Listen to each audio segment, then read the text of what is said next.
So I'm back for my third video. I'm making this video because a lot of people, a lot of experts are saying that the Brito chairs are reproductions.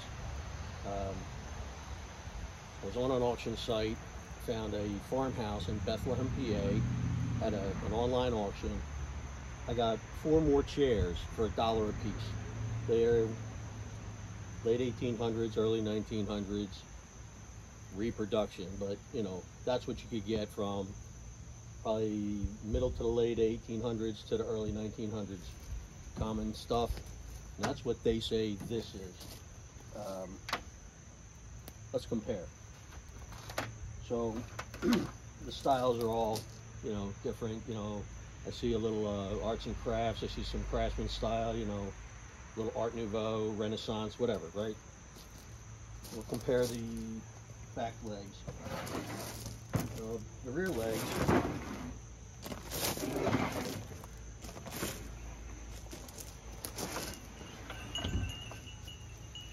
on all the chairs are going to be raked to some degree, a little more than others.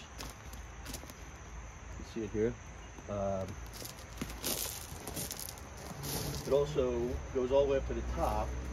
Each rear leg goes to the top of the back, you know, part of the design. The front legs are a little different. On this chair, you've got the legs, front legs, you got rails between the legs. They're joined in, and it makes a box. And then the seat frame is set on top, right? This case here, the front legs are joined into the seat panel. Seat panel is maybe only as thick, but they rely on this for structure. They support it with this box of stretchers. Here you've got the similar thing where the front leg goes into the seat panel. They've got a nice little corner brace added here. Same set of stretchers, box stretchers to reinforce it. So this whole thing becomes a structure. This is a structure. This one could live without the panel. Here you've got a similar design to the first, where you've got the legs, you've got side rails, but when you open it up, you turn it upside down, you see that the rails were attached to the seat panel and only doweled together at the legs. They still have an H stretcher, but you know, being a rocker, it's got one more support there, so it's probably all they needed. But what it means is the seat panel is still part of the structure. You get to the arts and crafts era, heavy solid oak. You can see that in this case here, since it's upholstered, the bottom, the legs are attached to the rails become a box. The box houses the springs that hold the cushion. This is a much more advanced design. This is probably more like 1900. You can see it originally had leather. Somebody reupholstered it really early, and then probably again in the 70s or 60s.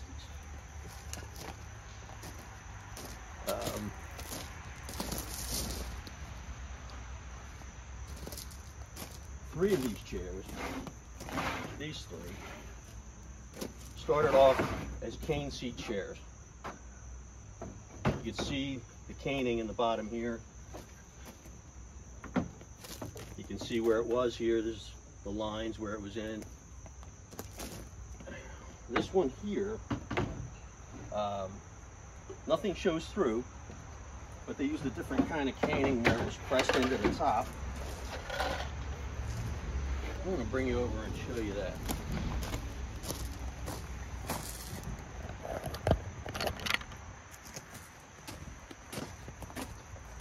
So if you lift up the panel, you can see how it had sheets of caning that were pressed in. That was the ridge that held it in. Here's a seat panel. It was a common thing in the early 20th century. If your cane wore out, you could get these panels at the hardware store along with the tacks. Just cover over it and keep using the chair. In fact, that's what they did here. also what they did here. Sorry about that. Now, that's one of the things that I imagine people are saying, oh look, it's a panel chair, right?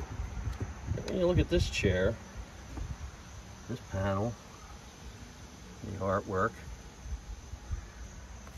compared to this is simply composite. Somebody painted it to look like wood. This here, another type of thin composite, embossed.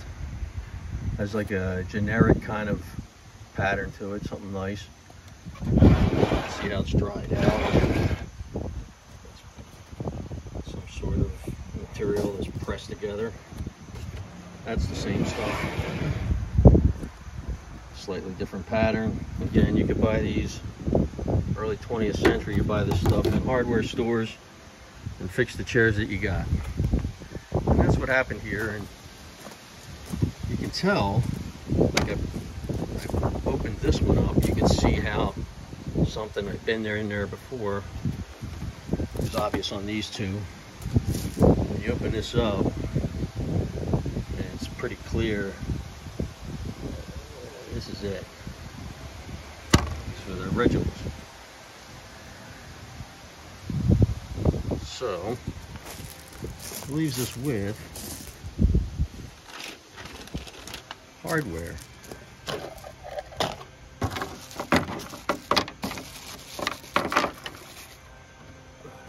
Here's a nail and a tack pulled out of the Brito chair.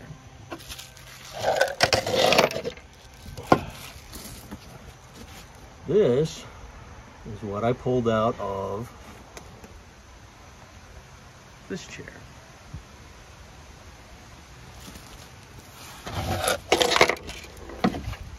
Here are tacks and a screw from this chair.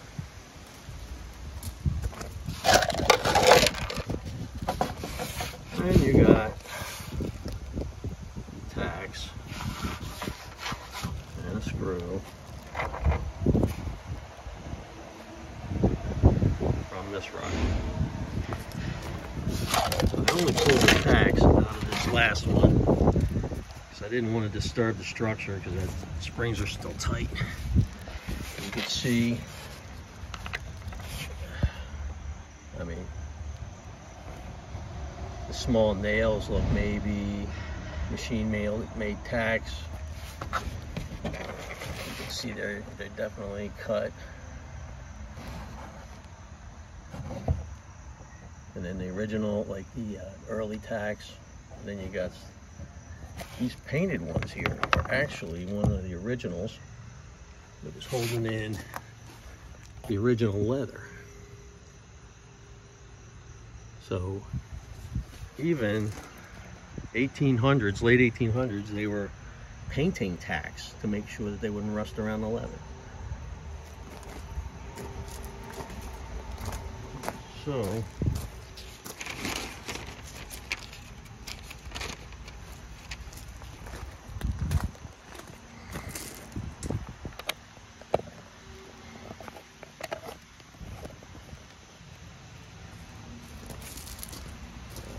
in summation, the experts are telling me that these were all made within about 100 years of each other, and I should ignore the hardware here, but not on here or here or here or here.